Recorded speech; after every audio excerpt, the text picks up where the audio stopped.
주님께서 몇 년 전, 한 2년 전인가요? 주님이? 뭐 그 전부터 주님이 이 밤에 새벽에 나와라. 내 앞으로 나와라. 그러셔가지고, 예, 주님 나가겠습니다. 하고 나가는데, 새벽에 나가면은 wait for God. 하나님을 기다리는 시간을 갖는 거죠, 주님.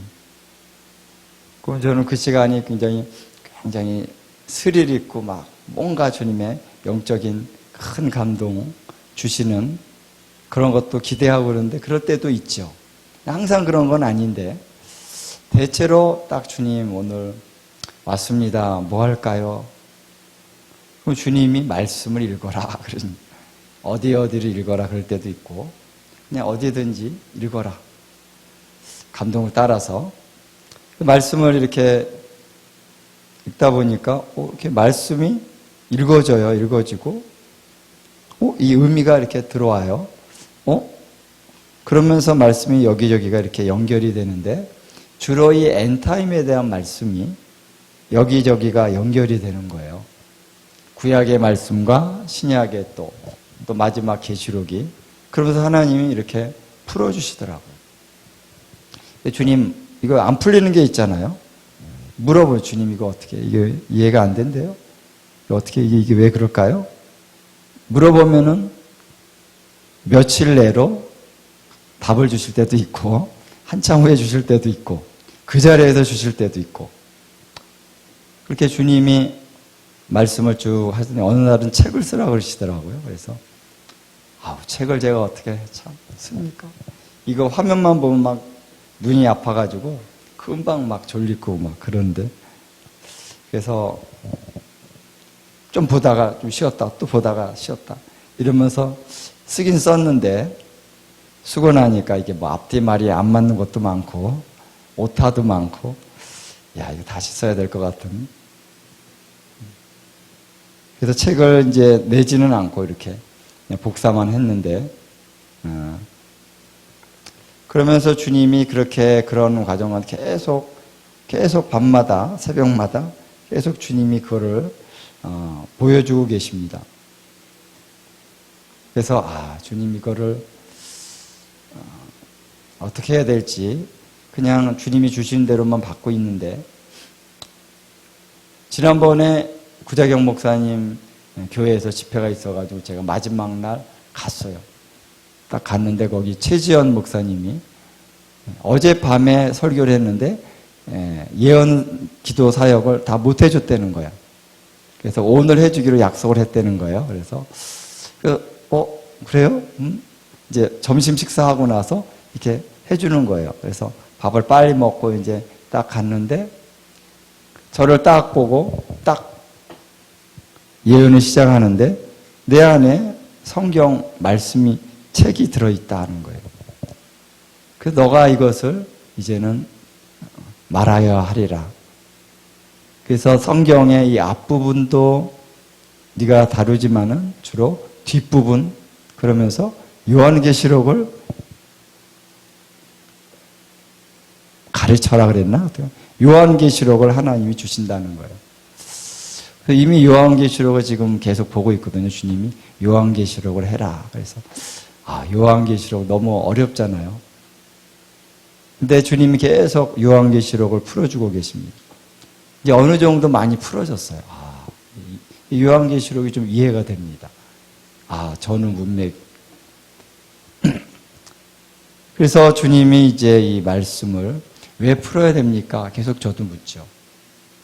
이제 이 말씀을 왜 풀어야 되냐면 주님이 다시 오실 재림의 날이 가까이 오기 위해서는 이 마지막 주님의 그 재림의 그런 역사가 이 땅에 도착하고 그 이후로도 이제 천년왕국이 시작이 되는 거죠. 이런 하나님의 그 예언의 말씀들이 이제 실제적으로 성취되는 그날에 이 모든 사건들은 말씀이 성취되어져야 된다는 것이죠. 모든 말씀은 하나님이 예언해 놓으셨기 때문에. 그런데 이 사건이 이제 시대 순으로 돼 있잖아요. 연대기 순으로 돼 있습니다. 이 사건이 이루어져야 그 다음 사건이 이루어지고, 그 다음 사건이 이루어져야 다음 이렇게 이어지는 거잖아요. 그렇죠? 그래서 예수님의 재림이 어느 날 갑자기 하늘에서 뚝 나타나는 게 아니라는 것입니다. 지금 많은 사람들이 미혹시키는 것이 뭐냐면 예수님이 언제든지 올 수 있다. 그래서 뭐 휴거가 있고 뭐 공중재림이 있고 지상재림이 있어가지고 공중재림은 언제든지 있을 수 있다. 그러면서 막 너무 인터넷상으로 미혹을 합니다. 너무 혼란스러워요. 너무 두려움을 줘요. 예수님이 당장 내일 올 수 있는데 너 준비됐어? 막 이런 식으로 이제 이렇게 따지는 거죠. 그러면 거기 앞에 두렵지 않을 사람이 누가 있습니까? 그렇죠? 이런 두려움을 가지고 옛날에 다미 선교회가 그 두려움을 이용한 거죠. 예수님이 내일이라도 올 수 있는데 준비됐어요? 안 됐어요? 당장 짐 다 싸들고 오세요. 내일 휴거돼야 되니까 같이 기도합시다. 이렇게 미혹해가지고 얼마나 많은 사람들이 혼란을 겪고 그랬습니다. 그렇죠? 성경에 보면 그렇지 않아요. 주님의 깨어있는 사람은, 우리 주를 믿는 사람은 주님이 오실 날이 언제쯤 올지 어느 정도 우리가 알 수가 있습니다. 그 무렵을. 하나님의 말씀을 잘 배우면. 할렐루야. 주님의 재림이 은밀하게 오는 게 아니거든요. 성경에 분명히 가르치고 있습니다. 은밀하게 오는 게 아니라 번개가 동에서 서해에 치는 것처럼 하늘에서 인자가 나타나는데 그걸 모를 사람이 어딨냐. 하늘에서 나타나시는 거예요. 그래서 깨어있는 사람은 다 알 수 있어요. 그런데 아주 은밀한 곳에 여기 있다, 저기 있다, 골방에 있다, 광야에 있다. 너희들 속지 말아라. 예수님 말씀하셨거든요. 그렇죠? 예수님 말씀하신 거 잘 우리가 들으면은 그런 거야. 알 수 있는 건데 너무 혼미하게 지금 마지막 때에 대해서 혼미하게 사단이 역사하고 있다는 거죠. 그래서 우리는 하나님의 말씀을 잘 배우고 잘 깨달으면은 충분히 주님의 오실 날을 준비할 수 있습니다. 기쁨으로. 할렐루야. 그리고 우리가 이 주님 오실 날을 준비하는 이 과정은 그냥 두려움 가운데 언제 주님 오시나 이게 아니라 영광스러운 시대라는 거예요. 주님의 재림이 오시는 그 재림은 주님의 영광이 이 땅에 임하는 거거든요. 그 영광이 임하는 날이 가까이 온다는 것은 또한 그 영광이 가까이 온다는 거예요. 그 영광이 가까이 오면 가까이 올수록 우리 안에 더 많은 하나님의 영광이 풀어진다라는 거예요. 영광의 계시가 풀어집니다. 그래서 우리가 이 교회가 영광에서 영광으로 계속 상승하면서 이 교회가 영광스러운 교회로서 이 하나님의 영광에 동참하는 클라이막스에 예수님은 오시는 거예요. 할렐루야. 그래서 우리가 이 사는 날이 굉장히 스릴 있고 벅차고 영광스럽고 기대되고 소망 가득한 시대에 우리가 사는 것입니다. 할렐루야. 하나님은 소망의 하나님이시죠. 두려움을 주시는 하나님이 절대 아니에요. 그래서 우리가 엔타임을 제대로 알면은 우리의 삶이 달라집니다. 감사와 감격과 소망과 주님을 향한 갈망으로 채워진다라는 것입니다. 그래서 오늘 우리가 이 엔타임의 가장 중요한 특성을 얘기한다면 두렵고 떨림으로 언제 그날이 오나 그게 아니라 영광이라는 거예요. 할렐루야. 우리 성경에 보면은 우리가 이미 영화롭게 됐다고 성경은 말하고 있습니다. 우리가 이미 새로운 피조물이 됐어요. 될 것이 아니라 됐습니다. 할렐루야, 믿습니까? 너희는 예수 그리스도 안에 있으면 새로운 피조물이라. 근데 새로운 피조물이라는 것이 면목상으로만 새로운 피조물이 아니라, 신분상으로만 새로운 피조물이 아니라 우리의 존재적으로 이미 우리는 새로운 피조물이 됐습니다.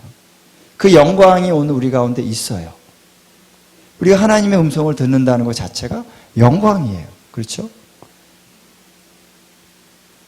우리가 환상을 본다는 것 자체가 영광이고요. 하나님의 사랑을 우리 마음에 느낀다는 것. 우리 예배하면서 눈물을 흘리면서 하나님의 그 사랑을 우리가 감사하고 감격해. 그 자체가 뭡니까? 영광이에요. 영광. 그렇죠? 이전에 옛사람이었을 때는 이런 것들을 몰랐죠. 새 사람이 됐기 때문에 그 하나님의 영광에 속한 것을 우리가 경험한다는 거예요. 경험한다는 거예요. 근데 다만 우리의 이 육체에, 우리의 몸에 아직 옛사람과 그 행실이 남아있어요. 옛사람은 이미 죽었고 우리는 새 사람이 됐지만 옛사람의 잔재가 남아있는 거예요. 이것과의 싸움이죠. 그래서 사탄이 우리가 육신의 그 연약함, 그런 부분들을 치고 계속 들어오는 것이죠. 우리는 이것을 싸워서 날마다 믿음의 선한 싸움을 싸우면서 영광 안에서 계속 우리가 올라가는 것입니다. 이게 우리의 삶이죠. 그런데 이제 우리가 영광에 속한 자들인데 하나님은 더 놀라운 영광을 우리들에게 보여주시기를 원하신다는 거예요. 하나님의 킹덤에, 하나님의 나라의 그 놀라운 영광을 우리가 알기를 원합니다. 왜냐하면 우리가 하나님 나라의 백성들이니까. 우리의 이 킹덤의 왕 되신 예수 그리스도는 지금 영광 가운데 계시는 거예요. 하나님의 보좌에, 우편에 예수님이, 아버지 하나님의 그 보좌에 예수님이 함께 계셔요. 어린 양께서. 이 계시록은 그래서 영광의 복음입니다. 영광. 그리고 계시록 자체가 이제 계시라는 단어로 시작되잖아요. 계시. 그래서 예수 그리스도의 계시라. 이게 이제 계시록의 제목입니다. 예수 그리스도의 계시. 이 계시라는 건 뭐냐면은 바로 영광에 속한 것이 가려져 있는 것이 이제 드러난다라는 것이죠. 그래서 언제 예수님이 오실 때 어떠한 이제 심판과 악인들을 멸하시고 이것만의 계시가 아니라 이 계시록을 보면은 이 하나님의 나라에 속한 그 영광이 어떠한가를 계시해 주는 것이 또한 계시록이고, 특별히 예수 그리스도, 그분이 얼마나 영광스러운 분인지를 계시해 주는 것이 바로 계시록이라는 거죠. 그래서 계시록에 나오는 이 보좌 앞에 보좌에 계신 이와 어린 양이 있고 천사들, 네 생물들, 그리고 24장로들, 천천만만의 천군 천사들이 하나님을 막 찬양하고, 여러분 이 모습이 얼마나 영광스럽습니까? 그때 우리가 한번 상상을 해봅시다. 와, 우리가 거룩한 상상은 참으로 파워풀합니다. 여러분 계시록을 딱 보면서 한번 상상을 해봐요. 와, 하나님의 보좌, 그 보좌 앞에 내 생물이 뭘까? 내 생물이 뭘까? 그리고 24장로들이 그 보좌를 둘러서 있다. 야, 어떤 모습일까? 여러분 한번 상상을 해보십시오. 그 네 생물이 밤낮 쉬지 않고 거룩하다, 거룩하다 하면서 서로 화답합니다. 야, 그런 모습이 어떤 모습일까? 우리는 이 성령 안에서 바로 우리가 이 천상의 그 예배를 우리가 경험하게 될 때 우리의 심령이 벅차오르는 거죠. 놀라운 계시가 우리에게 임하면 와, 놀라는 것입니다. 근데 아직은 우리가 그것을 실체를 보고 있지 않지만 몇몇 하나님의 은혜를 받은 사람들이 그 실체를 보고 와서 간증해 주는 사람들이 있죠. 와, 하나님의 보좌를 받고 예수님을 봤다는 거예요. 부러워. 그렇죠? 예수님 너무 아름다우시대. 그래요. 아름다운 예수님을 나도 한번 보고 싶다. 환상으로. 근데 우리의 구원의 최종적인 종착지가 바로 가장 영광스러운 바로 그 종착지인 거죠. 예수님을 우리가 얼굴과 얼굴을 대면해서 보는 날이 바로 우리 최종 구원의 날입니다. 여러분, 구원이라고 하는 거는 그냥 내가 예수 믿고 천국에 가서 예수님 저기 계신데 그냥 나 혼자 지옥 안 가고 사는 거, 그게 구원이 아닙니다. 그 정도가 아닙니다. 하나님의 영광을 본다는 거예요. 이 하나님의 영광을 본다는 것이 얼마나 놀라운 것이냐. 우리 요한일서를 잠깐 한번 볼까요? 요한일서에 이런 말씀을 하고 있습니다. 3장 2절. 우리 한번 3장 2절과 3절 함께 한번 우리 같이 한번 읽으면 좋겠습니다. 한번 읽도록 하겠습니다. 시작. 사랑하는 자들아, 우리가 지금은 하나님의 자녀라. 장래에 어떻게 될지는 아직 나타나지 아니하였으나 그가 나타나시면 우리가 그와 같을 줄을 아는 것은 그의 참모습을 그대로 볼 것이기 때문이니 주를 향하여 이 소망을 가진 자마다 그의 깨끗하심과 같이 자기를 깨끗하게 하느니라. 여러분, 이 소망을 가진 자, 이 소망이 뭡니까? 그 앞에 있는 거죠. 이 국어라는 겁니다. 국어. 지금 국어 문제 내는 겁니다. 이 소망이 뭘 가리키느냐? 그의 참모습을 그대로 볼 것이다. 예수님의 그 참모습을, 하나님의 그 참모습을 우리가 그대로 보는 날이 올 것이다. 그게 뭐냐면 소망이라는 거예요. 우리의 심령 깊은 곳에서 정말 갈망하고 원하고 소망하는 그게 뭡니까? 하나님을 보는 거예요. 나는 하나님 보는 것보다 그냥 천국에 올라가서 재밌게 놀고 싶어. 이 세상에서 너무 고생했으니까. 그 정도로 여러분 생각하시면 안 돼요. 우리가 그의 모습을 보기 위해서 그가 나타나시고 우리가 그와 같은 모습으로 변화되는 것입니다. 예수님과 같은 그 레벨로 올라가야 예수님을 얼굴과 얼굴로 볼 수 있기 때문에, 그래서 부활의 몸을 입는 거예요. 부활 몸 자체가 또 목적이 아니라는 거예요.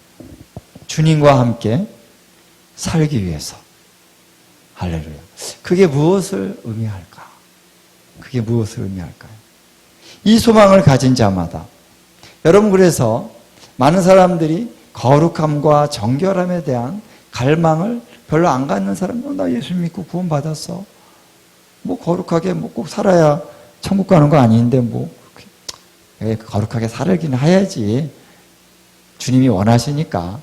근데 그거 뭐 꼭 해야 돼? 그렇게 말은 안 하지만 이 속으로 생각에 그런 게 있어요. 왜 우리가 꼭 깨끗해져야 됩니까? 우리가 왜 꼭 거룩하게 살아야 됩니까? 믿으면 되는 거지. 예수님이 다 보혈로 다 씻어주셨는데, 이 하나님의 복음의 말씀을 이해하지 못하는 그 커트라인이 있는 거예요. 그 이상은 넘어가지는 못하는 경우가 있습니다. 왜 그럴까요? 우리의 구원을 단지 내가 예수 믿고 천국에 간다라고 하는 관점 안에서 머물러 있으면은 거룩함에 대한 갈망이 우리에게 일어나질 않는 것입니다. 그러나 우리의 구원의 최종적인 그 목적지가 어디입니까? 거룩하신 하나님을 배움는 것이다 라는 거예요. 이 소망을 진실로 우리 소망이 우리 가운데 있게 되면은 우리가 깨끗하게 자기를 정결하게 씻기 위해서 그런 갈망을 갖게 된다는 거죠. 그냥 죄를 안 짓는 정도가 아니라 오늘 우리 안에 우리 작은 그런 어떤 불순한 마음도 주님 앞에 이것을 버리고자 하는 열망이 생깁니다. 주님, 왜 내가 이렇습니까?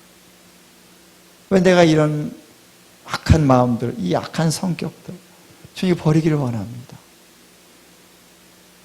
그래서 오늘 우리는 예수 그리스도를 믿는 우리 사람들은 이제 결코 정죄함이 없는 자녀의 반열로 들어갔죠. 이제는 하나님께서 우리를 너 죄를 졌으니까 너 벌을 받아야 돼. 그러니까 죄를 회개해야 돼. 이런 관계성이 아니라 사랑의 관계입니다. 그 사랑 안에 하나님이 물론 우리를 징계도 하시고 우리를 훈련도 하시고 또 단련하셔서 우리를 정금같이 나오게 하시는데 하나님이 오늘 우리 가운데 행하시는 하나님의 이 뭐랄까요? 방식이 체인지가 됐다는 거예요. 너 말 안 들으면 맴매. 매 맞을까봐 두려워서 아빠 말 잘 듣고 엄마 말 잘 그런 것이 아니라 이제 하나님의 사랑이라고 하는 것을 우리가 알고 그 사랑 때문에 우리 안에 무엇이 생기냐면요. 갈망이 생긴다는 거예요. 갈망. 어떤 갈망? 하나님같이 되고자 하는 갈망.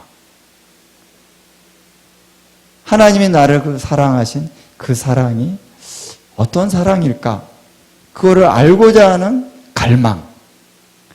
디자이어가 생긴다는 거예요. 디자이어.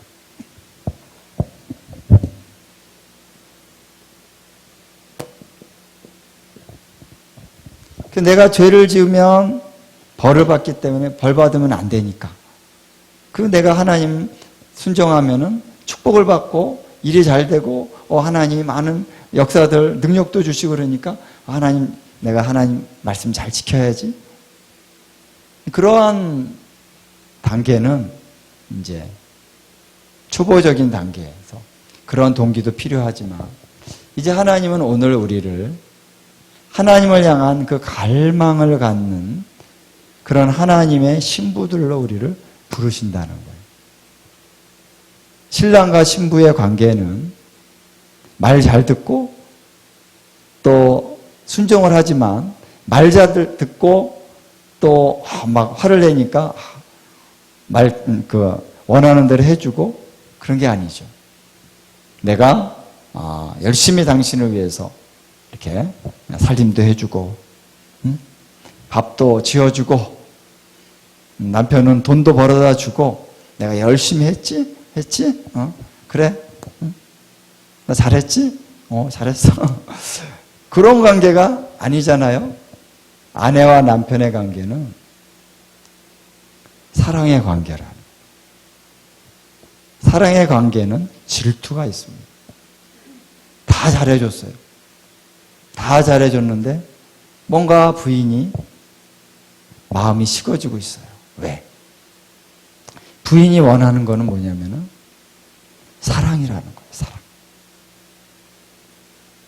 나의 마음에 채워질 수 있는 어떤 사랑의 교제, 교감을 원한다라는 거예요. 근데 남편은 열심히 일을 해주고 나 의무를 다 했어. 그러니까 너 말 잘 듣고 내가 하라는 대로 잘해.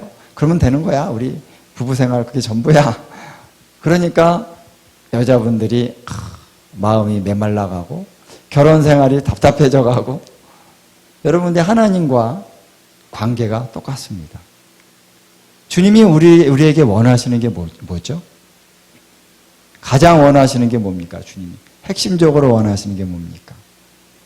마음을 다하고 뜻을 다하고 힘을 다하여 주 너의 하나님을 사랑하라. 하나님을 사랑하는 것입니다.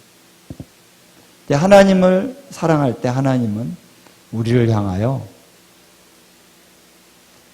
사랑하는 데는 그러한 디자이어가 없는데 사랑하는 관계가 되면은 디자이어가 생깁니다. 갈망이 생깁니다. 질투. 반대는 질투죠. 질투가 생겨요. 그래서 내가 사랑하는 자가 다른 사람에게 딱 눈을 돌리면은 뭐가 일어나죠? 질투가 일어납니다. 그 질투가 거룩한 거예요. 우리 인간은 죄를 질 수 있지만 근데 이 질투라고 하는 것 자체는 그 자체는 거룩한 거예요. 왜? 내가 사랑하는 자를 향하여 질투를 느끼지 않는다면 그거는 사랑이 아니라는 거죠. 진정한 사랑은 질투를. 그래서 아내와 남편이 질투를 해야 됩니다. 부인이 막 딴 데 막 다니고 또 남편이 막 딴 여자들 만나고 다니는데 그래야 돈을 벌려면 할 수 없지 뭐. 돈을 벌어야 되니까 괜찮아. 괜찮은 게 아니죠. 이 속에서는 그런 마음이 일어나야 돼요. 그렇죠? 질투가 일어나야 됩니다. 하나님은 질투하시는 하나님이시라. 여러분 이 하나님의 이 질투하시는 사랑의 그 갈망하시는 그 하나님의 마음, 그걸 우리가 느낄 수 있어야 됩니다. 그 내가 어떤 다른 데 이렇게 막 눈을 돌리고 이렇게 영상 같은 거 보면서 재밌어 해서 요즘 영상을 많이 보니까 영상을 이렇게 좀 많이 보고 그러면은 이게 하나님 죄도 아닌데 어때요? 그게 아니라 하나님이 성령님이 질투하죠. 너의 관심이 지금 세상으로 가고 있다. 성령님이 탁 찌릅니다. 왜? 나는 너를 사랑한다. 네가 나와 교제하기를 원한다. 너의 마음이 나를 향하여 순결하기를 원한다. 하나님이 원하시는 수준이 바로 뭘 하지 마라 이 정도 수준이 아니라는 거예요. 너의 마음을 원한다. 너의 마음이 나를 향하여 온전하게 갈망하기를 원한다. 내가 너를 갈망하듯이 너도 나를 갈망하기를 원한다. 주님과 함께 있고 싶어요. 주님의 음성을 듣고 싶어요. 어떤 음성이든지. 내가 필요한 음성이 아니라 주님, 어떤 음성이든지 주님의 음성을 듣고 싶어요. 왜? 사랑하니까. 그래서 하나님이 다윗을 왜 기뻐했는지 아세요? 다윗은 하나님을 향한 사랑이 뭔지를 알았던 사람. 그리고 그가 하나님을 사랑한 사람. 나의 힘이 되신 여호와여, 내가 주를 사랑하나이다. 하나님 앞에 그의 감정이, 하나님을 향한 사랑이 이렇게 확 올라와서 그를 시편에 고백을 했다니까요. 그렇죠?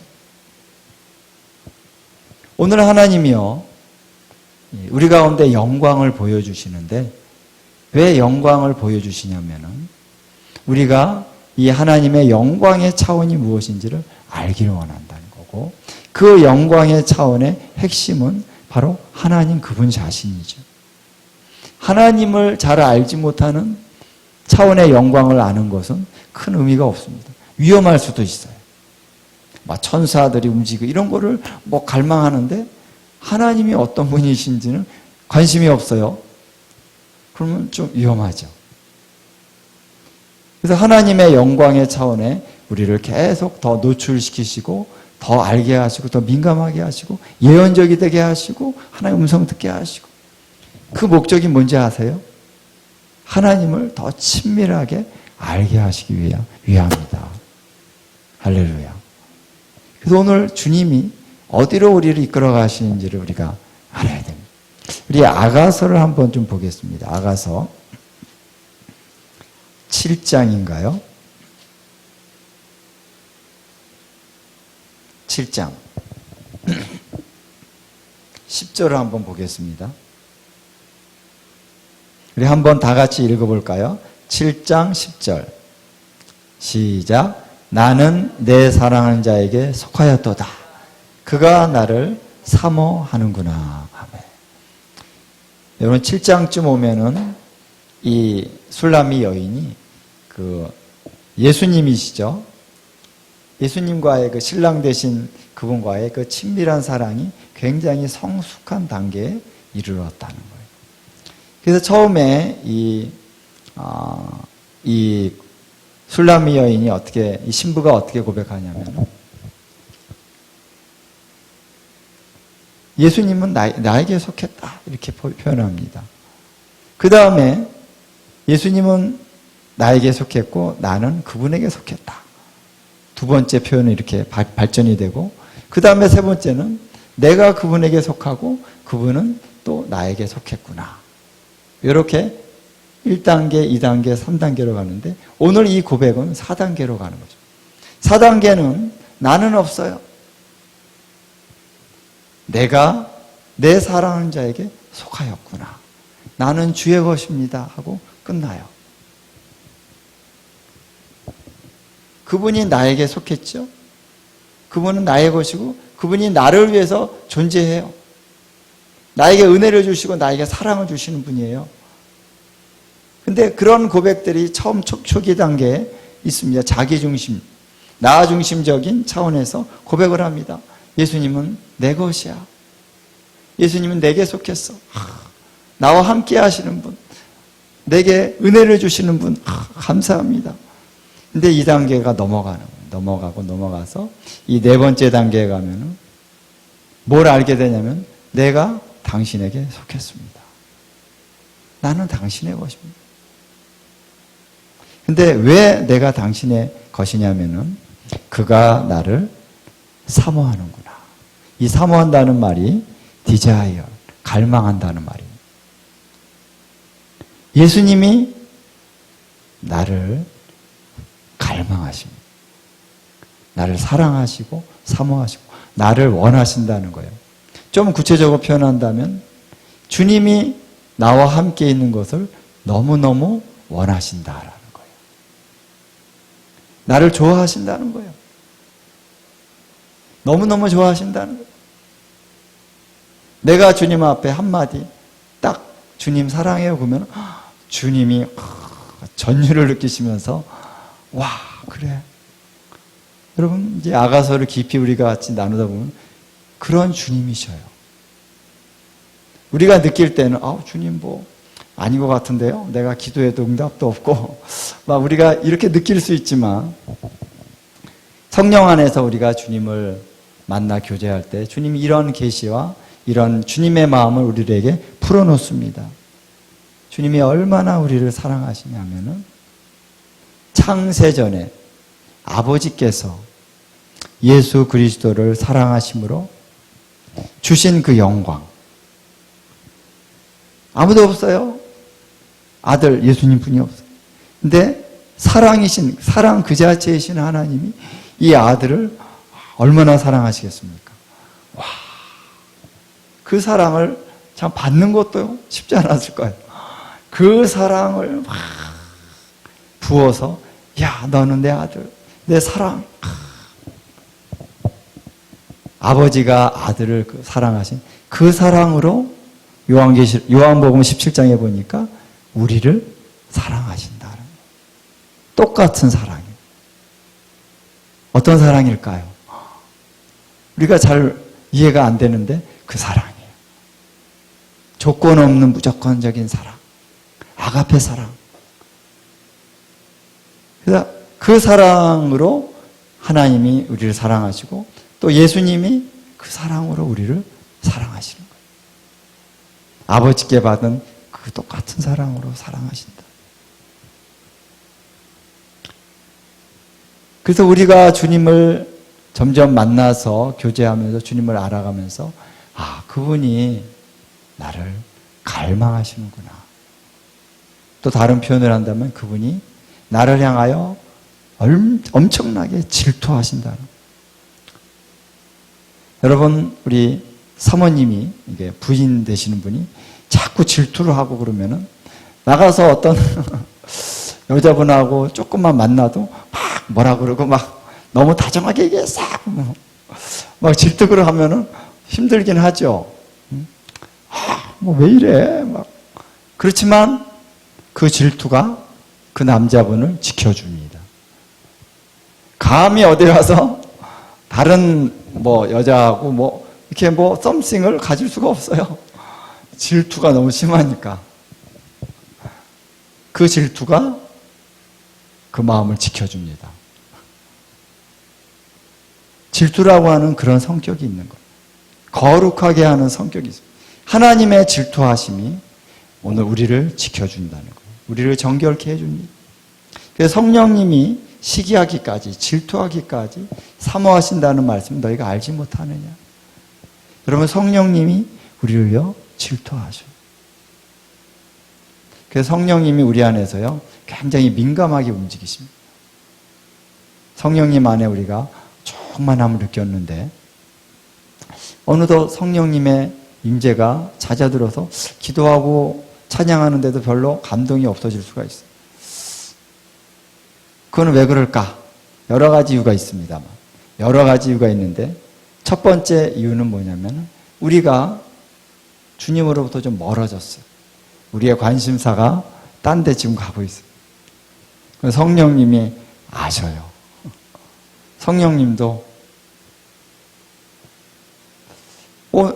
주님, 내가 전에 예배하고 기도할 때 막 성령님 역사하시고 감동하시고 그런데 왜 지금은 안 그러시죠?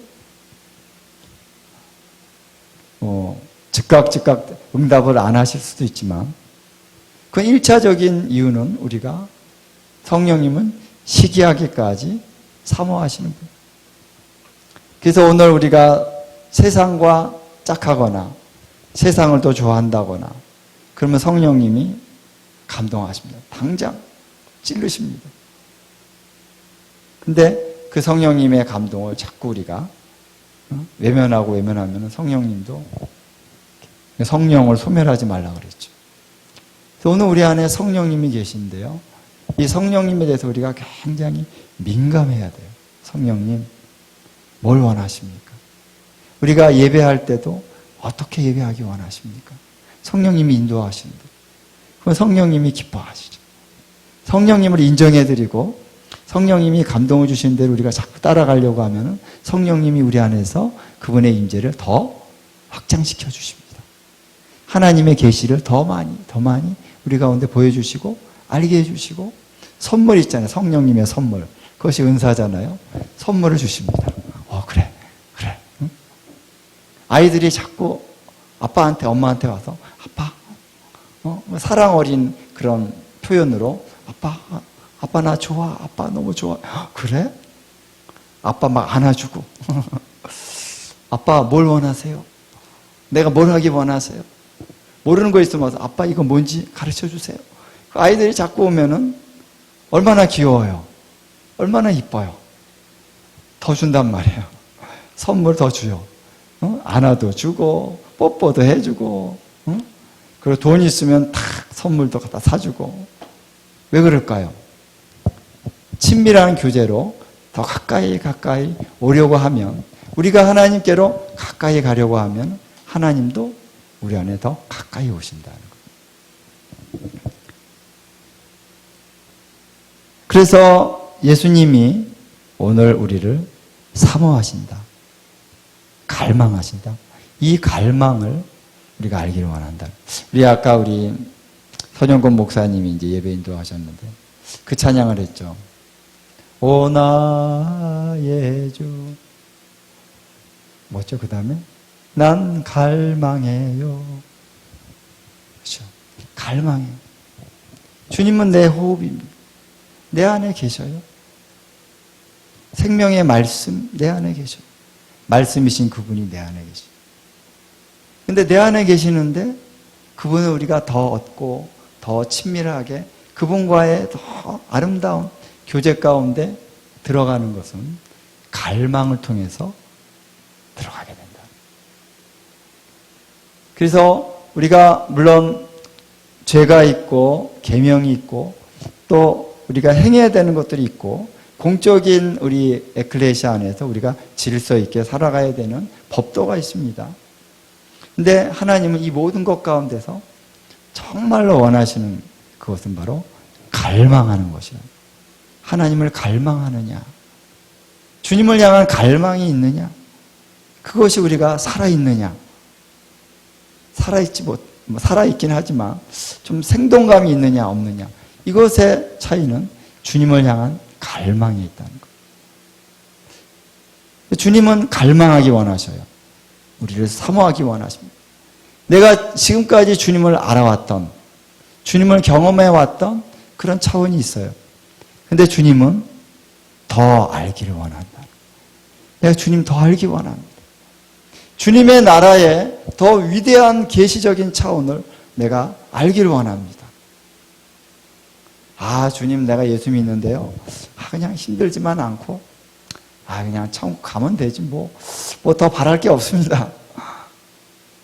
처음에는 그럴 수 있지만, 그러나 주님은 그러기 위해서 우리를 부르신 게 아닙니다.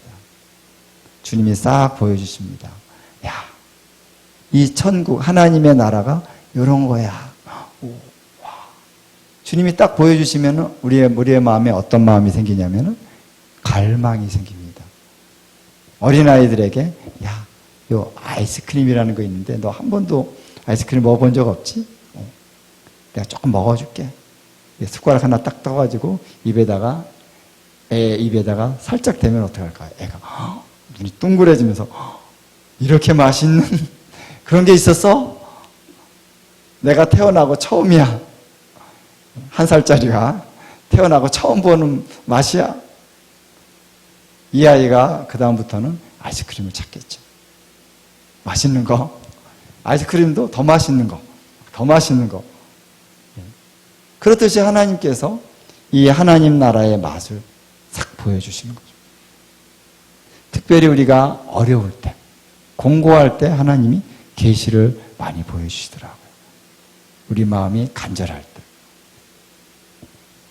그래서 하나님은 이 하나님의 나라에 속한, 또 하나님 자신에게 속한 그 놀라운 계시와 그 영광을 우리 자녀들이 알기를 원합니다. 그것을 알고 우와 하면서 찬양하는 거죠. 할렐루야. 그 은혜의 영광을 찬미하게 하려 함이라. 왜 우리를 창조하셨다고요? 왜 우리를 부르셨다고요? 그 은혜의 영광을 찬송하게 하려 함이라. 아멘. 그 하나님의 은혜의 그 영광이 어떠함을 보고 알고 와, 하나님 놀랍습니다. 우리 아버지가 이런 하나님이시군요. 하나님을 우리 속에서부터 흘러나오는 그러한 찬양으로 하나님을 막 높일 때 하나님은 영광을 받으시는 거예요. 그것 때문에 우리를 창조하신 거예요. 할렐루야. 그겁니다. 그러면 우리 하나님이 원하시는 그 방향으로 우리가 포커스를 맞춰야죠.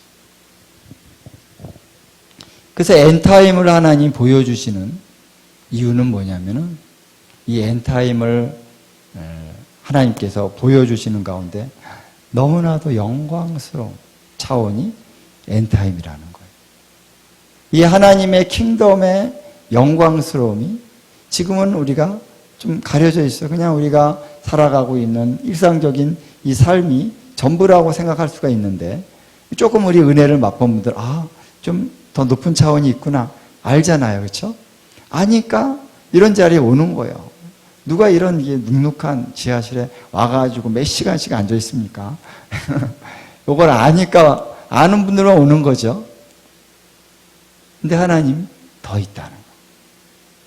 그래서 마지막 때에 대한 이 계시를 쭉 제가 풀어서 하나님이 보여주신 대로 이렇게 보니까요. 요한계시로 이렇게 들어가 보니까 그게 뭐 어떤 일이 일어나고 뭐 심판이 일어나고 이런 차원보다 더 중요한 의미가 있는 것이 영광이라는 거예요. 영광스러움이 있습니다. 여러분 내생물 좀 희한하잖아요. 내생물 뭘까 도대체? 내생물의 정체가 뭘까? 성경에 보니까요 있어요. 계시록에, 이사야서에, 또 예레미야서에, 또 에스겔서 여기저기에 보면은 이 내생물의 흔적이 있습니다. 이거를 요한계시록과 함께 쭉 맞춰보니까 내생물이 좀 더 분명하게 그림이 그려져요. 내생물은 영광스러운 피조물입니다. 피조물에게 영광스럽다고 그렇지만 왜냐하면 하나님의 영광에 가까이 있기 때문에 그 사탄이 바로 그 존재였던 거예요. 그 존재였다가 타락한 거예요. 그러니까 하나님 가까이 있으니까 그 영광이 너무나도 놀라운데 자기가 그렇게 되려고 타락한 거죠. 내생물입니다. 요한계시록에 나오는 모든 그런 말씀들의 어떤 표현들이요, 실제로 하늘에 존재하고 있는 거죠. 그렇죠? 그리고 실제로 이 땅 가운데 성령 안에서 역사하고 있습니다. 우리는 잘 안 보이니까 그냥 감으로만 느끼니까 성령님이 오셨나 보다. 너무 은혜 받았어. 이런 정도는 우리가 느끼지만 실제로는 하늘의 그러한 역사들이 이 땅에 굉장히 친밀하게 역사하고 움직인다는 거예요. 여러분들이 내생물과 함께 예배드린 적이 있을 수 있을 거예요. 가까이에서. 그리고 24장로들도 왔다 갔다 했을지도 몰라요. 물론 다른 천사들은 물론이고요. 천사들이 왔다 갔다 합니다. 하나님의 영광에 속한 것이죠. 이런 차원들을 하나님은 더 알기를 원하는데, 그래서 우리를 바로 그 사랑 안에 더 깊이 우리를 끌어올리길 원하신다. 여러분, 하나님의 영광의 임재가 이제 나타났던 성경의 사건들이 있죠. 어떤 사건이 있냐면은 출애굽기에 보면은 시내산에 하나님의 영광의 임재가 임했습니다. 그 표현을 잘 보면요, 하나님의 영광이 나타날 때는 흑암이 둘러요. 그리고 하나님의 그 발 밑에는 흑암이 있다, 이렇게 표현하고 있습니다. 시편 18편 한번 보세요. 구룹을 타고 나르시며, 하나님이요 구룹을 타고 나르십니다. 그게 뭘까? 그러니까 구룹을 타고 시내산에 오신 거예요. 그런데 하나님의 발 밑에는 어둠이 있다는 거예요. 어둠. 그 영광을 가리기 위해서 어둠이 있다라고 볼 수 있어요. 왜냐하면은 그 영광을 보면은 우리가 죽을 수가 있어요. 그래서 영광을 하나님이 쉽게 나타내지 않는다는 거예요. 그래서 하나님의 그 임재가 나타날 때는 흑암이 같이 따라온다. 그래서 하나님의 임재가 나타나는 거에 대해서 요엘서 2장 3장 또 나옵니다. 요엘서 2장에 보면은 여호와의 군대가 나오죠. 이 여호와의 군대가 나오는 것은 뭐냐면은 예수님이, 이게 엔타임 사건이에요. 예수님의 재림이 나타날 때 예수님이 혼자 오시는 게 아니라 바로 거룩하게 된 그 여호와의 군대와 함께 오는 거예요. 흰 옷을 입은 그들이 함께 왔을 때 거기에 어떤 무슨 산에 흑암이 쫙 먼저 드리워지고 그 다음에 새벽빛이 이렇게 비춰옵니다. 그리고 불이 나타나기 시작합니다. 이렇게 하나님의 임재가 나타날 때 공통점이 있고 통하는 게 있어요. 성경을 보면 이제 선지서에 나오고 그리고 계시록에도 나오죠. 그러니까 하나님의 영광의 임재가 나타날 때는 항상 동일한 특성이 나타나는데, 그래서 하나님의 그 영광의 보좌가, 그 임재가 나타나는 그날을 성경은 뭐라고 얘기하냐면 주의 날이다, 이렇게 얘기하는 거죠. 그래서 하나님이 간접적으로 이렇게 심판을 이 땅에 행하실 수가 있는데, 예수님의 재림은 뭐냐면 여호와의 날, 크고 두려운 여호와의 날이죠. 바로 예수께서 하나님의 그 영광의 임재 가운데 직접 오셔서 그분이 심판을 행하는 날인 거예요. 크고 두려운 날이에요. 그래서 그 모습이 선지서에 보면 자세히 나옵니다. 요엘서에 나오고 스가랴서에 나오고. 그래서 주의 날은 어둠이 오는 날이에요. 어둠이 오다가 그 어둠 가운데 악의 세력들을 심판하시고 나서 이제 그분의 영광의 빛을 드러내기 시작합니다. 어디서? 예루살렘에서. 할렐루야. 그래서 예루살렘은 밤낮 밤낮 낮이에요. 말이 안 되죠? 밤낮 낮. 낮이에요, 낮. 그래서 예루살렘에는 이 해와 달이 쓸 데가 없는 빛이 계속 비춰집니다. 그분의 영광의 빛이 비춰지는 것이다. 이게 성경을 이렇게 주님이 왔다 갔다 하면서 보여주시는데 이게 마지막 날 어떻게 예수님이 재림하셔서 어떻게 이 천년왕국이 시작되고 천년왕국이 계속될 때 이 예루살렘이 어떤 모습이고 이런 부분들이 성경에 다 있더라고요. 다 있어요. 물론 성령님이 인도해 주셔가지고 보면서 이렇게 깨닫게 됐지만 성경에 다 있어요. 와, 얼마나 영광스러운 그날인지 우리가 천년왕국에 저와 여러분이 함께 사는 것입니다. 할렐루야. 예수님이 재림하여 오실 때 먼저는 그 재림하기 직전에 우리가 들려 올라가고 이미 죽은 자들도 부활의 몸을 입고 그들이 거룩한 자인 거예요. 그들이 하나님의 여호와의 군대인 거예요. 그들이 세마포 옷을 입고 예수님과 함께 그 전쟁과 심판의 대열에 함께 동참하는 것입니다.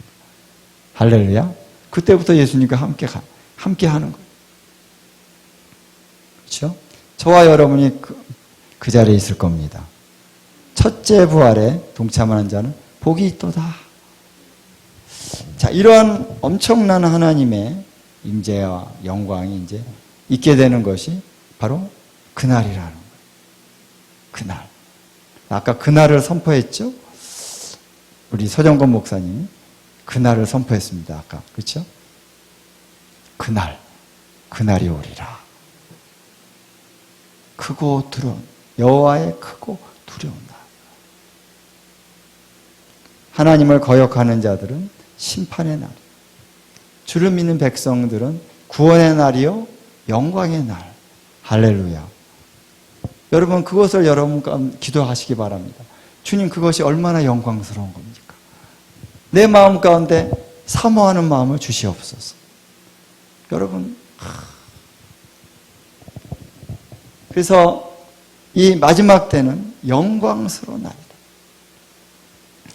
그래서 이 엔타임과 신부의 영성은 함께 가는 것입니다. 왜 예수님이 오십니까? 왜 예수님이 다시 오십니까? 가장 중요한 이유, 신부들을 갈망하시기 때문에 오신다. 신부들을 취하기 위해서 오시는 거예요. 할렐루야. 그래서 사랑이라고 하는 것은 죽음보다 강하다. 이렇게 아가서에서 말하고 있죠. 죽음을 이기는 사랑. 주님의 사랑은 바로 그 사랑. 우리를 향하여 너무 갈망하신다. 어떻게 표현해야 될지 모르겠습니다. 너무너무 우리 한 사람 한 사람을 향해서도 그렇게 갈망하시죠. 이 에클레시아 그리스도의 몸된 교회를 향하여 갈망하십니다. 주님 그 사랑이 바로 모든 것의 원동력이죠. 할렐루야. 그래서 우리 주님은 우리를 사모하신다. 우리와 가까이 있기를 원해요. 주님께 우리가 그것을 우리가 갈망할 필요가 있습니다. 주님이 그걸 원하십니다. 주님 더 친밀하게 원합니다. 주님이 꼭 말씀 안 하셔도 주님이 내 안에 계셔서 그냥 주님의 마음이 내 마음으로 내 마음이 주님의 마음으로 그냥 주님을 아는 거예요. 주님 이걸 원하시죠? 그러면 주님이 말씀은 없는데 주님의 그 기쁨이 확 내 안에서 뜁니다. 성령님이 뛰죠. 성령님이 기뻐하십니다. 아, 주님이 기뻐하시는군요. 그냥 아는 거예요. 뭐 꼭 음성을 들어야 되는 게 아니라. 그래서 친밀함 가운데 우리가 주님을 가까이 할 때 주님은 그것을 최고로 여기는 거예요. 그래서 아브라함의 별명이 뭡니까? 하나님의 벗. 하나님의 벗. 근데 이제 구약에 이사야서에 나오는데 하나님의 벗이란 단어가 뭐냐면은 사랑하는 자라는 뜻이. 아가서에서는 그 같은 단어를 사랑하는 자로 번역을 했던 그 똑같은 단어가 아브라함 벗 할 때 그 벗이. 그러니까 아브라함은 하나님의 사랑하는 자. 연인이라고 할 수 있죠. 러버. 연인. 하나님과 사랑하면서 살았던 사람이 아브라함이다. 그래서 아브라함이 이제 이사야서에서 아브라함을 딱 호칭할 때 나를 사랑하는 나의 하나님의 사랑한 자다라고 하나님이 이렇게 선포해 주죠. 그게 최고입니다. 하나님 나를 사랑한 자.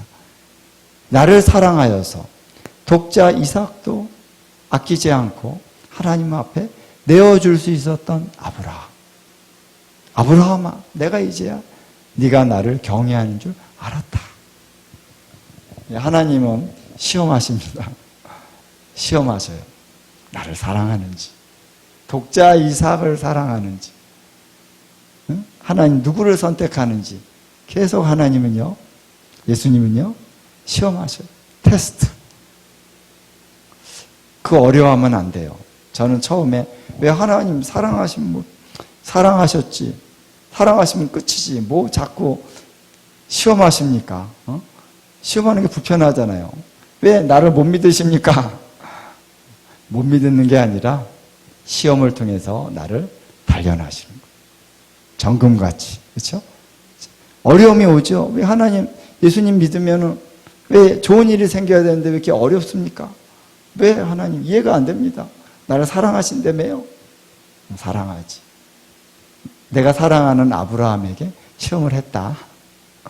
그는 하나님의 무한한 사랑의 그 갈망하심을 통해서 우리를 시험하시는 것이지 하나님이 좀 미워하시고 막 의심하고 그런 게 아니라는 하나님의 사랑을 통해서 우리에게 훈련 주시고 어려움도 주십니다.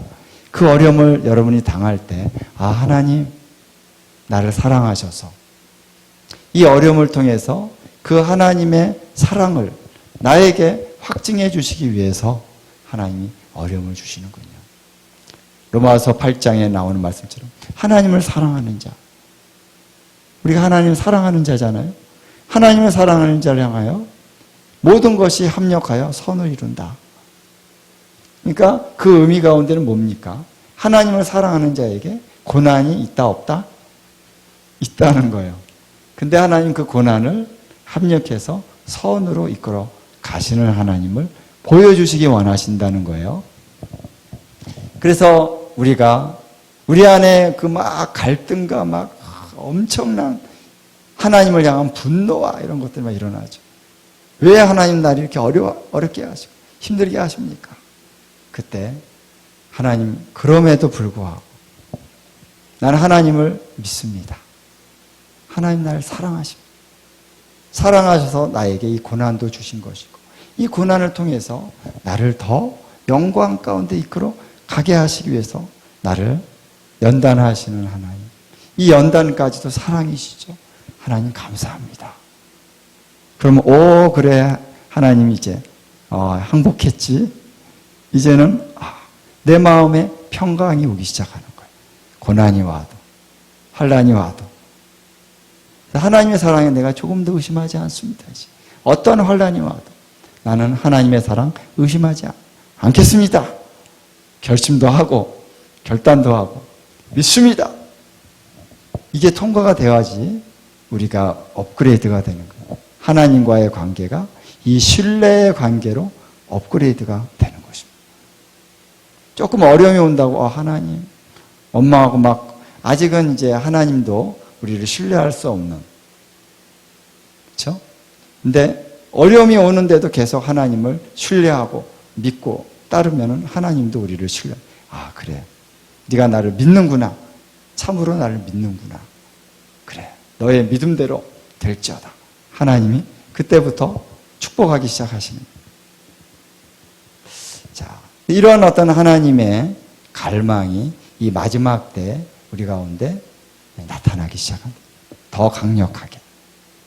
그래서 우리는 환난이 오고 어려움이 오고 또 재앙이 오고 이런 것만의 차원이 아니라 지금 하나님의 관심이 무엇인지를 우리가 파악을 해야 됩니다. 하나님은 여러분의 그 마음을 원하시는 거예요. 여러분이 하나님과의 친밀함 안에 더 깊은 차원으로 들어가기를 하나님은 원하시는 것입니다. 그래서 앞으로 많은 환난이 있고 많은 어려움들이 있을 겁니다. 이번에도 제가 한번 병을 앓고 나면서 벌써 2번째인데 세 번째는 좀 쉽게 넘어갈 수 있을까? 이런 생각도 했는데 그때 되면 또 코로나가 아니라 또 이상한 다른 것이 또 나타날 수가 있고 그렇다니까 어쨌든 많은 환난이 있을 수 있어요. 우리에게. 근데 이 환난을 우리가 어떻게 통과해 가느냐가 중요한 거죠. 하나님을 사랑하는 그 사랑 안에서 우리가 이것을 뛰어넘을 수 있는 그 원리를 배워가야 됩니다. 그러면 우리가 즐기면서 갈 수 있어요.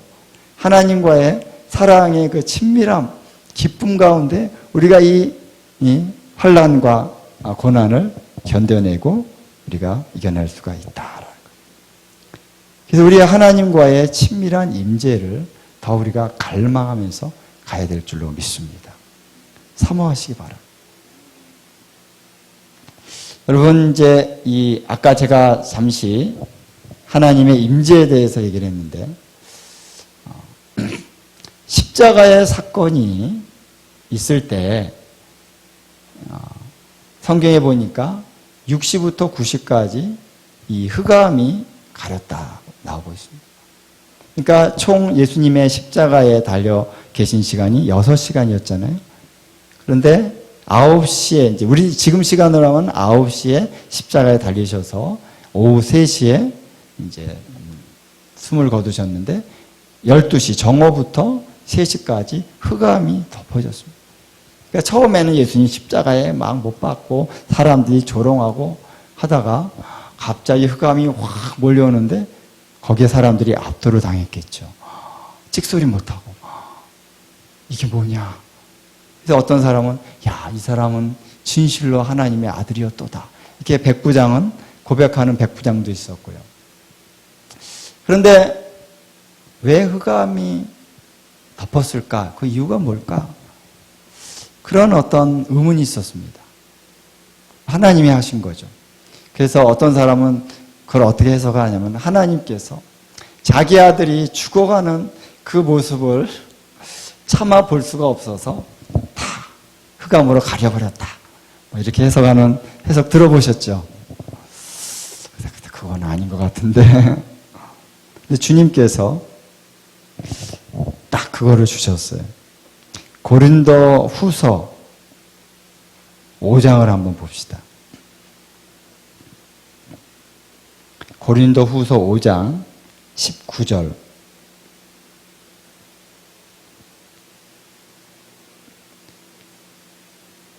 (5장 19절) 보면 한번 다 같이 한번 읽어볼까요? 시작. 곧 하나님께서 그리스도 안에 계시사 세상을 자기와 화목하게 하시며 그들의 죄를 그들에게 돌리지 아니하시고 화목하게 하는 말씀을 우리에게 부탁하셨느니라. 하나님께서 그리스도 안에 계셔서 세상을 화목하게 하셨구나. 이렇게 이제 쉽게 이해하고 넘어갔어요. 근데 어느 날 딱 꽂히는 거 있죠. 하나님께서, 여기 하나님께서는 아버지 하나님을 얘기하는 거죠. 그 아버지 하나님께서 그리스도 안에 계셔서 세상을 자기와 화목하게 하셨다라는 거예요. 할렐루야. 결정적으로 어디서 그렇게 했다? 어디서? 십자가에서. 십자가의 사건이 결정적으로 하나님과 세상을 화목하게 하는 사건이죠. 그 사건에서 예수님이 십자가에 달려 돌아가셨어요. 근데 하나님 아버지는 저 하늘에서 우리 아들이 죽는구나. 눈을 가리고 계셨냐라는 거예요. 아니라는 거죠. 하나님께서 예수님이 십자가에 죽으실 때 예수님 안에 계셨다. 할렐루야. 근데 그것의 증거가 바로 이 흑암이라는 거예요.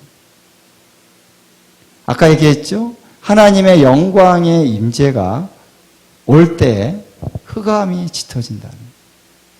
그의 발 아래는 흑암이 있다. 그래서 성부 하나님께서 그 시간에 오셨다는 거예요. 그래서 그분이 그 아들 안에 계셨다는 거예요. 이런 질문을 할 수 있죠. 그럼 예수님께서 나의 하나님, 나의 하나님, 어찌하여 나를 버리셨나이까? 이런 고백을 했잖아요.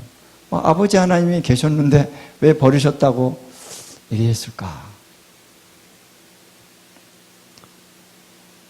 주님께서 이제 아가서에 보면은 내 영혼의 어두운 밤이라고 이제 보통 수도사들이 지칭하는 그런 내용이 있습니다. 5장에 보면은, 아가서 5장에 보면은, 이 신부가 주님을 온전히 따라가는데 불구하고 환난이 오고 고난이 옵니다. 5장 2절에 보면은 이제 내가 잘지라도 마음은 깨었는데 나의 사랑하는 자가 소리가 들리는구나. 문을 두드려 이르되 나의 누이 나의 사랑 나의 비둘기 나의 완전한 자야. 이 나의 완전한 자라고 하는 거는요. 이제 주님과의 아주 성숙함에 들어갔다는 거예요. 주님과의 사랑의 관계가 굉장히 성숙한 단계에 들어갔다는 거죠. 그렇죠? 그냥 나의 사랑 정도가 아니라 나의 완전한 자야. 문을 열어다오 내 머리에는 이슬이 내 머리털에는 밤이슬이 가득하구나. 여기 보면 그것은 겟세마네의 그런 주님의 고난의 시간을 얘기하는 것이죠. 근데 이 신부가 내가 옷을 벗었으니 어찌 다시 입고 발을 씻었으니 어찌 다시 더럽히야마는. 그러니까 주님의 이 콜링을 내가 받아들이면 우리가 정결케 됐어요. 깨끗한 신부가 됐어요. 자유를 누리고 있어요. 근데 주님의 이 고난에 내가 함께 동참하게 되면은 다시 더럽혀진다는 거예요. 그렇죠? 그래서 그것을 향해서 주님이 초대합니다. 근데 신부가 문을 열었어요.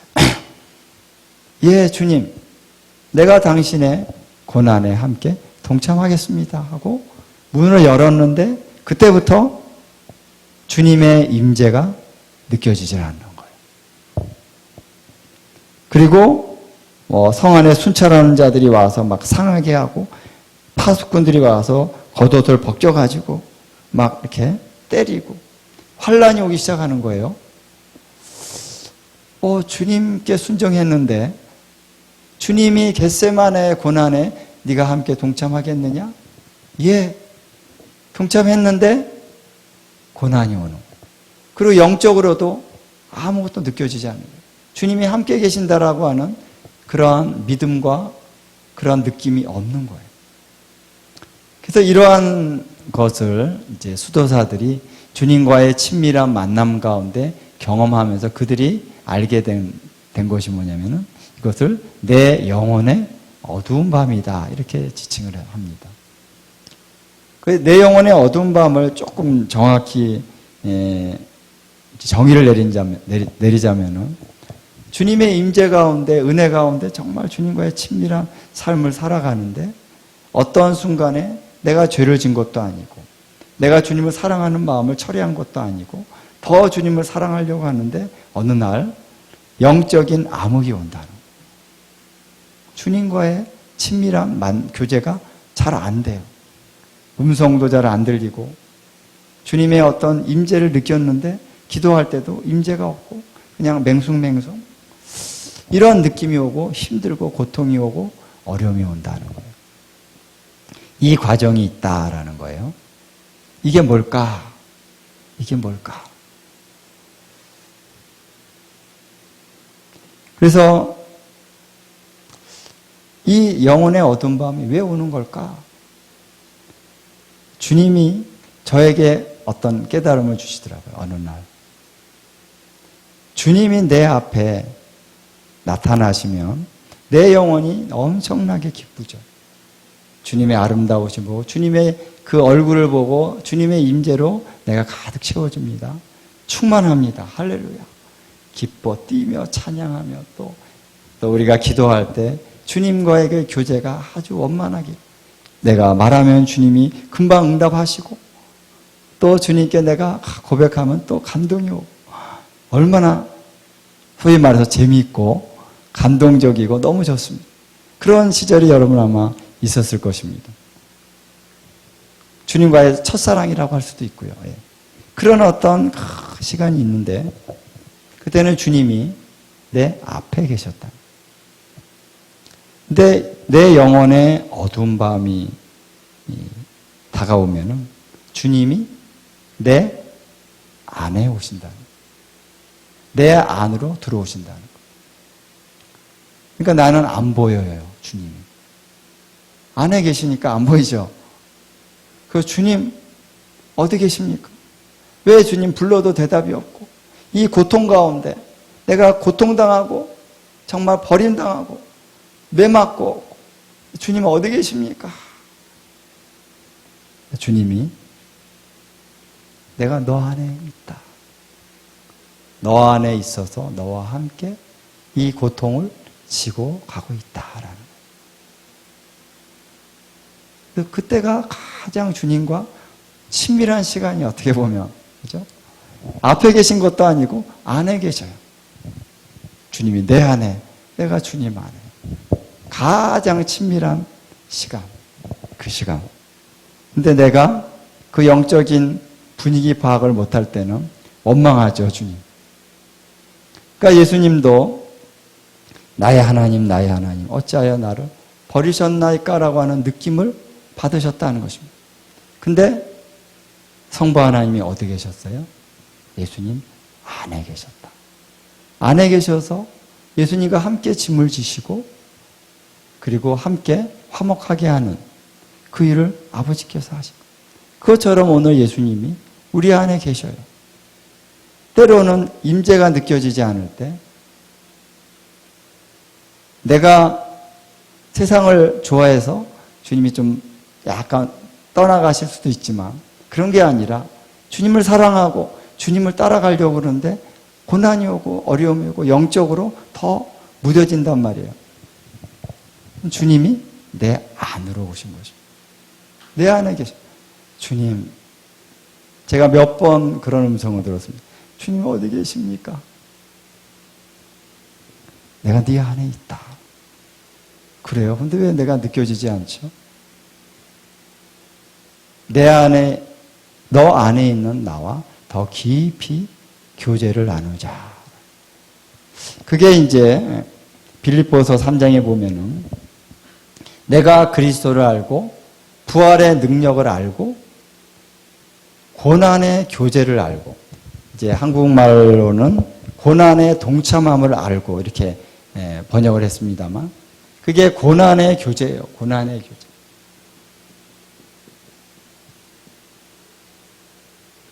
우리 주님의 교제 차원이 이 고난의 교제 차원으로 들어가면은 한 단계 업그레이드가 되는 것입니다. 그리스도의 남은 고난을 그의 몸된 교회를 위하여 내 육체에 채운다. 주님은 우리와 즐거움도 나누지만 고난도 나누자. 동고동락이잖아요. 좋은 것만 나누고 싫은 거는 안 나누고 그러면 좀 친밀함이 떨어지겠죠? 부부간에도. 그리스도의 남은 고난과 교제하자라는 것입니다. 이 몸된 교회를 위하여 주님은 지금도 하나님 보좌 우편에서 대제사장적인 중보의 사역을 감당하고 있습니다. 그 고통, 교회가 주님을 떠나고 교회가 피폐해지고 교회가 타락하고 부패하는 이 모든 짐들을 가지고 주님은 지금도 중보하고 계셔요. 이 중보라고 하는 것은 바로 고난이라고 표현했죠. 십자가와 지는 것과 같은 이것도 엄청난 고난이다. 이 고난에 네가 나와 동참하지 않겠느냐. 그래서 내가 내 안에 계신 예수님의 그 고난당하심과 그 고통당하심과 내가 연합하기 시작하면은 내 안에 계신 주님을 발견한다. 할렐루야. 그러면은 또 다른 차원의 주님과의 깊은 교제로 들어가는 것입니다. 연합으로 들어갑니다. 주님의 음성이 이제는 심장으로 들려줍니다. 아, 주님이 내 안에 계시고 내가 주님 안에 있다. 그래서 야가서에도 보면은 나중에 예수님이 딱 나타나는데 어떻게 나타나냐면은 그가 백합화 가운데 그 양떼를 먹이는도다. 그의 몸된 교회를 위한 고난 가운데 예수님 지금도 그 양떼들을 먹이고 그 일을 위한 고난 가운데 계시는 거예요. 우리가 그 예수님을 만난다는. 할렐루야. 그 교회를 향한 사랑. 이제는 내가 개인 차원에서 예수님을 아는 차원이 이제 지나가고 이제 그리스도의 몸된 교회를 위하여 그리스도의 남은 그 고난을 내 육체에 채우는 사도 바울의 그 고백, 그 수준으로 우리를 주님이 끌어가기 원하시는 거죠. 할렐루야. 그때 이 고난의 교제도 코이노니아, 교제거든요. 펠로우십. 교제에는 항상 기쁨이 있습니다.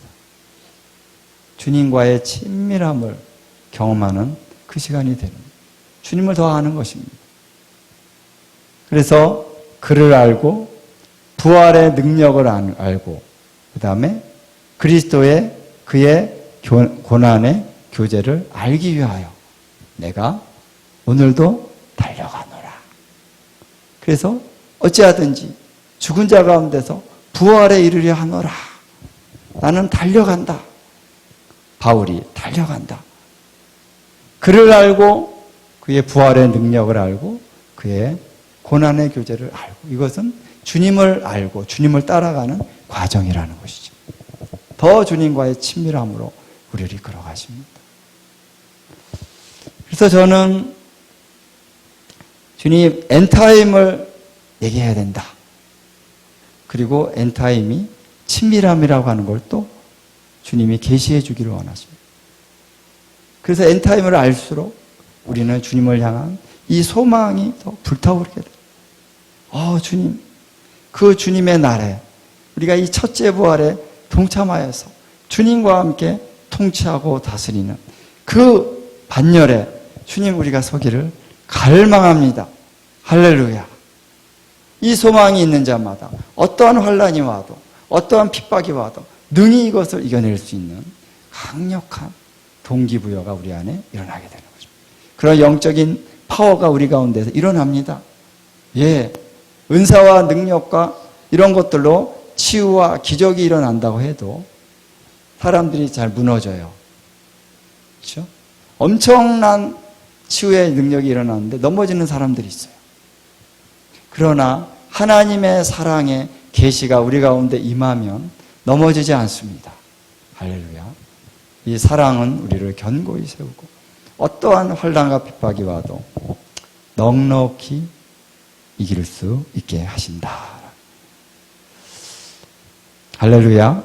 여러분 그래서 좀 기도해 주십시오. 다음 주부터 할 수 있다면 다음 주부터 일주일에 하루를 좀 정해가지고 낮 시간에는 연속 예배를 하고 저녁 시간에는 이제 말씀을 풀려고 합니다. 그래서 마지막 때에 대한 말씀을 쭉 풀고 또 계시록을 풀고 그래서 제가 그 목사님이 사람들 앞에서 딱 나를 찝어가지고 나만 찝은 건 아니지만 나를 지목하면서 딱 말씀을 하셔가지고 이제 내가 빼도 박도 못하겠다. 속으로 주님 어떻게 됩니까? 막 좀 그런 마음이 있었는데 그분이 선포해 버렸어요. 하나님이 이제 그 하나님의 종을 통해서 선포하게 하신 건 이제는 두려워하지 말고 염려하지 말고 이제는 담대하게 해라. 그런 하나님의 사인으로 받았습니다. 그래서 이 자리에서 계속 이제 말씀을 계속 선포하고 나누고 갈 겁니다. 그래서 요한계시록은 계시의 책이다. 계시. 그리스도 예수 그리스도의 계시다. 그래서 그 요한계시록을 풀어야 되는데 사실 요한계시록을 풀기 위한 열쇠를 하나님 말씀하셨는데 요한계시록을 풀려면은 다른 성경을 다 풀어야 돼요. 그래서 요한계시록은 마치 집을 지으면 지붕과 같다는 것입니다. 여기다가 기초공사를 해야죠. 기초공사는 구약이다라는. 물론 사람마다 좀 다를 수 있지만 어쨌든 구약의 기초가 돼 있어야만 되는 거예요. 안 돼 있으면은 계시록이 잘 안 풀려요. 그 다음에 이 네 기둥은 사복음서. 예수님께서 오셔서 구원하신 그 사건에 대한 사복음서가 기둥과 같이 있고 사도행전, 이 서신서 이런 것들이 이 들보와 같고 그렇죠? 그 들보가 갖춰져야 그 다음에 지붕이 얹혀질 수가 있는 거죠. 근데 많은 사람들이 계시록을 해석을 하는데 어떻게 해석했습니까? 그냥 땅바닥에다 지붕만 만들어놨어요. 살 수가 없어요. 그냥 요한계시록만 들고 판 거예요. 기도하면서 주여 믿습니다. 그리고 이제 딱 영감이 오는 대로 이건 이거야. 딱 해서 그냥 계시록을 14만 4천은 기도해 보니까 야 우리야 우리. 자 예수님이 오시는데 한국에 오신다고. 신령한 이 선지자님이 말씀했으니까 얼쏘이다. 이게 이단이죠, 이단.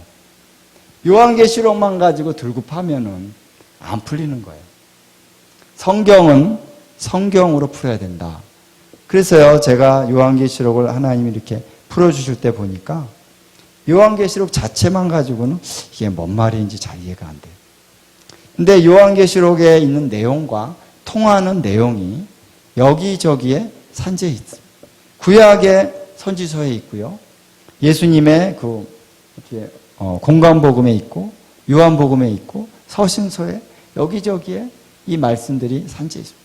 그래서 이 말씀과 연결해서 딱 이 말씀을 보니까 계시록에 있는 이 말씀이 이 뜻이구나. 분별이 됩니다. 할렐루야. 우리가 아직 완벽한 건 아니에요.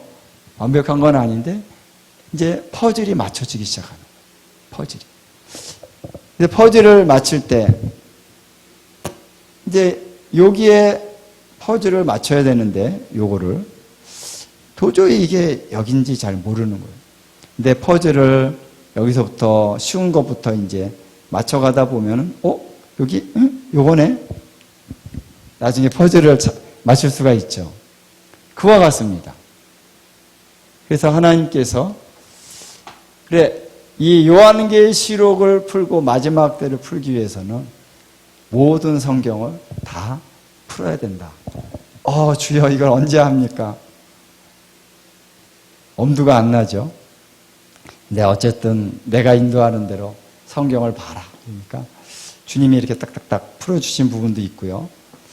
또 신학교에서 배웠던 것도 있고 또 그동안 하나님의 종들이 또 이스라엘에서 말씀을 풀어주신 것 많이 있죠. 그런 말씀들을 다시 보고 다시 맞춰보고 다시 연구하고 다시 계시가 오고 그러면서 이 말씀이 이거구나 이렇게 연결이 됩니다. 그래서 하나님의 영광에 속한 영역이 좀 더 구체화되기 시작하는 거예요. 퍼즐이 좀 더 많이 맞춰지니까 그림이 좀 더 선명하게 보이기 시작하는 것입니다. 이 마지막 때가 뭔지 조금씩 더 가까이 보여지기 시작합니다. 그 초점이 무엇이구나. 목적이 무엇이구나. 우리가 어떻게 준비해야 되는구나. 이런 부분들이 점점 더 우리에게 선명하게 드러나기 시작하는 것을 느낄 수 있다는 것입니다. 그래서 여러분에게 권고하고 싶은 것은 여러분들도 하나님께 기도하시면 성경을 물론 많이 지금 읽고 계시는 분들이라고 믿고 성경도 많이 읽으시면서 하나님께 계시를 구하시기 바랍니다. 계시가 풀어져야 눈이 열려져야 말씀이 이해가 되더라고요. 그렇죠? 근데 이해하고 나면은, 내가 이걸 왜 몰랐지? 이렇게 됩니다. 당연한 거 아니야? 근데 이해가 되기 전에는, 눈이 열려지기 전에는 이게 막 이해가 안 될 수가 있어요. 그래서 오늘 이렇게 하나님의 말씀 안으로 더 깊이 나가는 그 차원의 주님이 우리 가운데 인도하고 계십니다. 예수님이 이제 나의 하나님 어찌하여 나를 버리셨나이까 절규하셨죠. 시편을 인용하시면서. 그러나 그 십자가의 마지막 순간에는 예수님이 그걸 아셨다라고 저는 믿습니다. 그래서 아버지여 나의 영혼을 당신 손에 의탁합니다. 그리고 이제 운명하셨잖아요. 나를 버리셨는데 어떻게 의탁을 합니까? 그죠? 그러니까 예수님도 십자가에 달려서 겟세마네 동산으로부터 엄청난 그 어떤 그 압박감이 이제 있었잖아요. 그 십자가의 고통, 육체적인 고통, 버림받음, 이런 어떤 그 느낌들이 다 십자가에서 다 느껴진 거잖아요. 버림받음과 또 죄와 미움과 그런 정죄와 이런 거를 예수님이 다 이제 이사야서 말씀처럼 그가 찔림은 우리의 허물을 인하며 그가 상함은 우리의 죄악을 인하며 이 죄와 허물과 징계와 또 채찍에 맞음으로 우리 육체의 질병 이걸 예수님이 다 담당하시고 죽으신 거거든요. 그렇죠? 그래서 그 제물로 그걸 감당하시면서 십자가에서 사실 기도하시는 거죠. 중보로 그걸 감당하시는 거죠. 그렇지? 중보자들은 그걸 이해합니다. 그걸 이제 감당하면서 내 안에서 막 모든 내 육체의 반항적인 그런 외침이 나오는 거죠. 나의 하나님, 왜 나를 버리셨나이까? 그렇죠? 그런데 그런 단계가 지나가면서 어느 정도 이렇게 갔을 때 예수님이 아신 거죠. 아버지께서 내 안에 계시는구나. 할렐루야.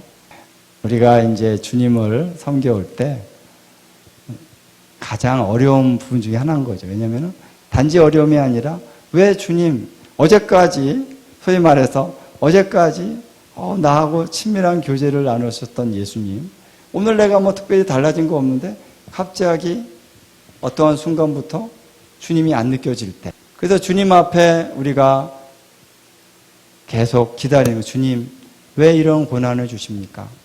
근데 주님이 응답을요 즉각 주시지 않아요. 다 아시잖아요. 그렇죠? 침묵도 하나님의 응답이다. 님의 침묵 뭐 그런 거 있잖아요. 침묵. 왜 주님 침묵하십니까?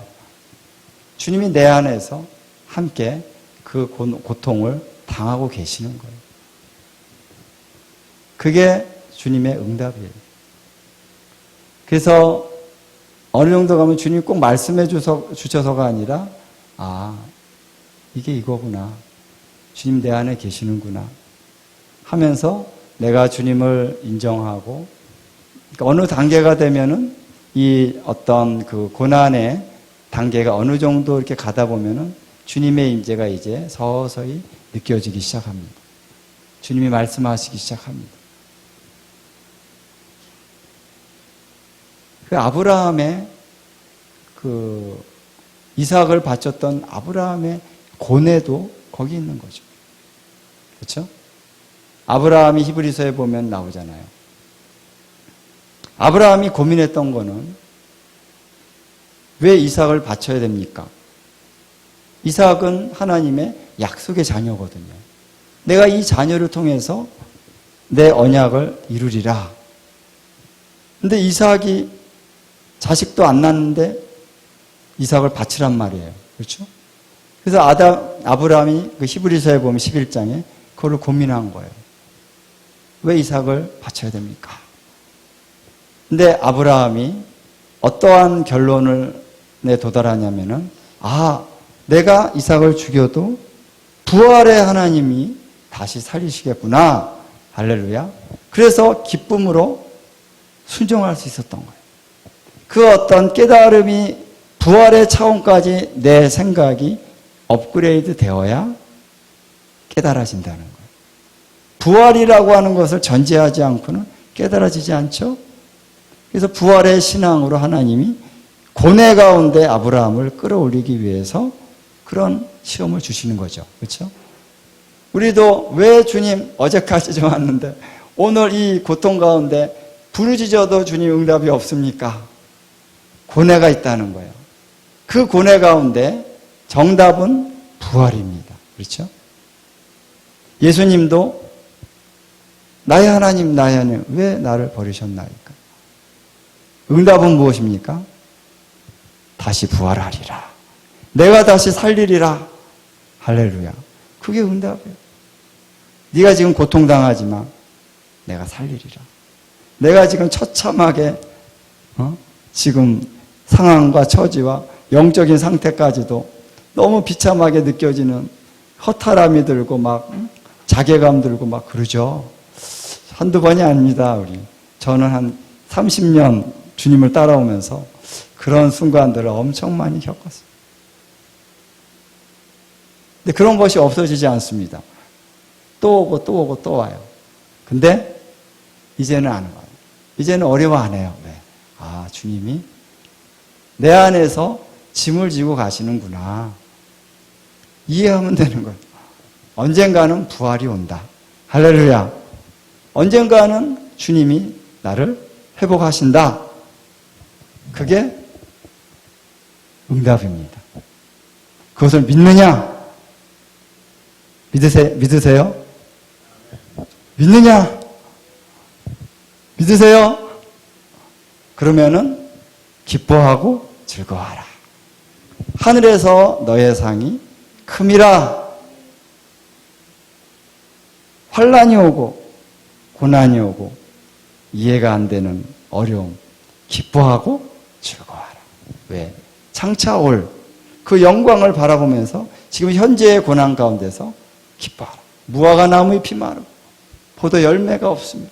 그게 엔타임의 말씀 후에 하박국이 드렸던 찬양이잖아요. 그렇죠? 아무것도 없어요. 그러나 나는 구원의 하나님이 나요 기뻐하리라. 오늘 말씀 가운데 나눈 부분들을 함께 여러분 주님 앞에 올려드리십시다.